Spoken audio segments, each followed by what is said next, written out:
Hi, boys and girls. Today we're going to continue with the work we started yesterday about the lessons that readers learn. Remember, when we open up a book, it's kind of like cracking open a fortune cookie. We can see the lesson inside each of the books that we read. And we can keep that with us just like we could keep a little paper from a fortune cookie with us. Now, today we're going to read a new book. And just like yesterday, we're going to see if we can figure out the fortune or the lesson inside. We're going to read a book called Giraffes Can't Dance. You might have read this book before. I know some of the students in my class, we've watched it on Books. It's one of our favorites. Now, this is about a giraffe named Gerald. And we're going to listen to this story and see if we can figure out what the lesson in the book is. And to do this, we can reread the ending and think, how did the trouble get fixed? And we also can think, what did the character realize or learn? Now, let's remember those lessons that are inside of our books, just like fortune cookies, they're not just for the character in our story. So my lesson here isn't going to just be about Gerald the giraffe. It's a lesson that the author is trying to teach us too. So let's see if we can learn what the lesson in Giraffes Can't Dance is. Giraffes can't dance. Remember, when we're reading, you're on the lookout for the lesson in this story. Think about, what is the author trying to teach us? Giraffes can't dance.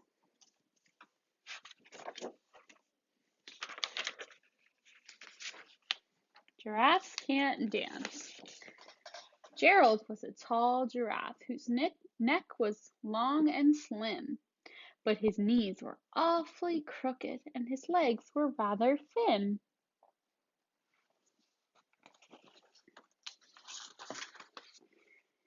He was very good at standing still and munching shoots off trees, but when he tried to run around, he buckled at the knees, and he fell.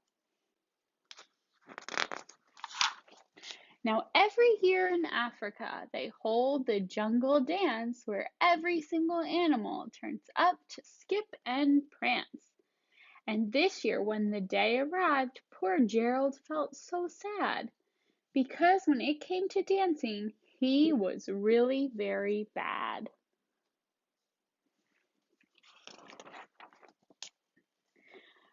The warthogs started waltzing, and the rhinos rock and rolled. The lions danced a tango that was elegant and bold. The chimps all did a cha-cha with a very Latin feel, and 8 bamboos then teamed up for a splendid Scottish reel. Gerald swallowed bravely as he walked toward the floor, but the lions saw him coming and they began to roar.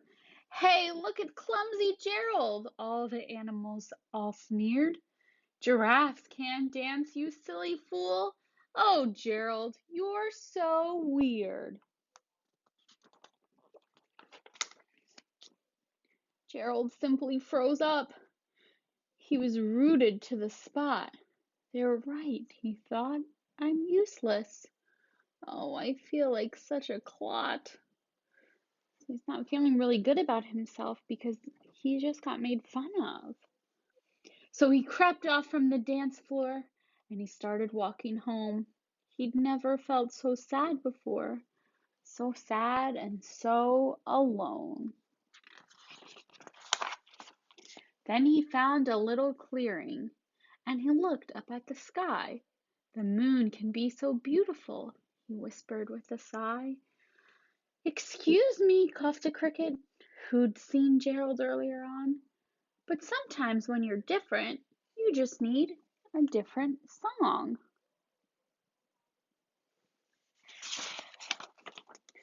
Listen to the swaying grass and listen to the trees. To me, the sweetest music is those branches in the breeze. So imagine that the lovely moon is playing just for you, and everything makes music if you really want it to. With that, the cricket smiled and picked up his violin. Then Gerald felt his body do the most amazing thing. His hooves had started shaking and shuffling, making circles on the ground. His neck was gently swaying, and his tail was swishing round. He threw his arms out sideways, and he swung them everywhere. Then he did a backward somersault and leapt up in the air.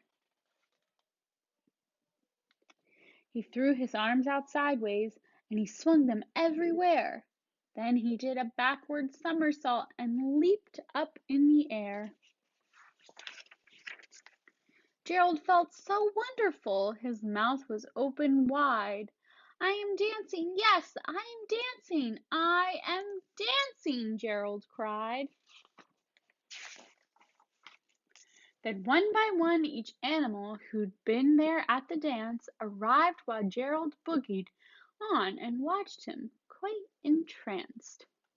They shouted, "It's a miracle! We must be in a dream! Gerald's the best dancer that we've ever seen!" "How did you learn to dance like that? Please, Gerald, tell us how." But Gerald simply twirled around and finished with a bow. Then he raised his head and looked up at the moon and stars above. "We all can dance," he said, "when we find music that we love." So, what was the author trying to teach us in this book? The author wasn't teaching us just about giraffes and what happened at the jungle dance party. There's a lesson that the author was trying to teach us too. Think about Gerald in the beginning of the dance. He was feeling really bad about himself.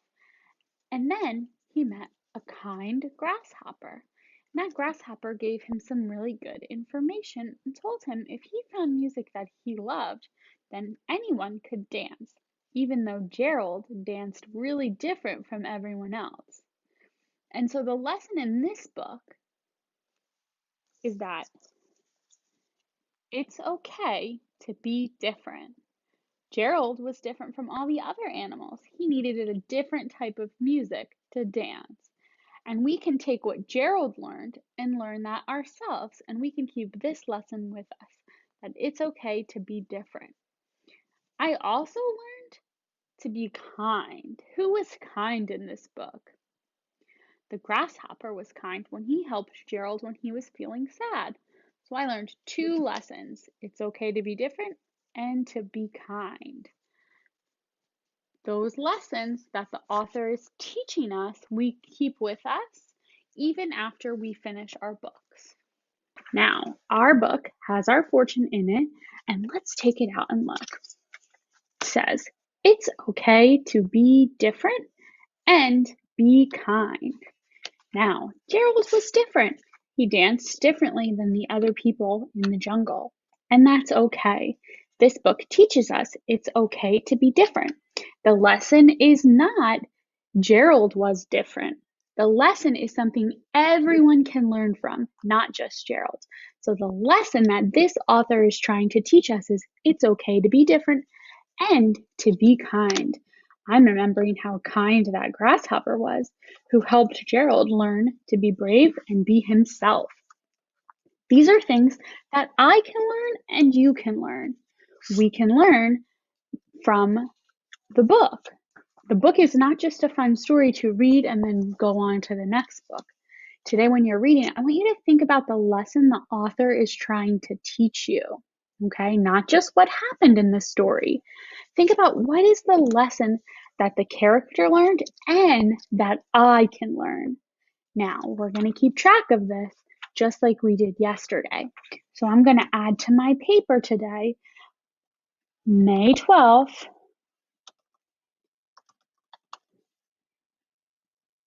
and I'm going to write my book title here, Giraffes Can't Dance.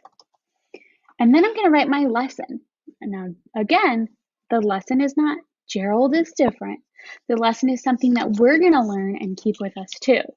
So our lesson is, it's okay to be different and be kind. So today, see if you can add a new lesson from a new book in your story. Remember, when you're reading a book, don't just hurry through and go to the next one when you finish. Really think about rereading the ending and thinking, what did the character learn that I can learn too?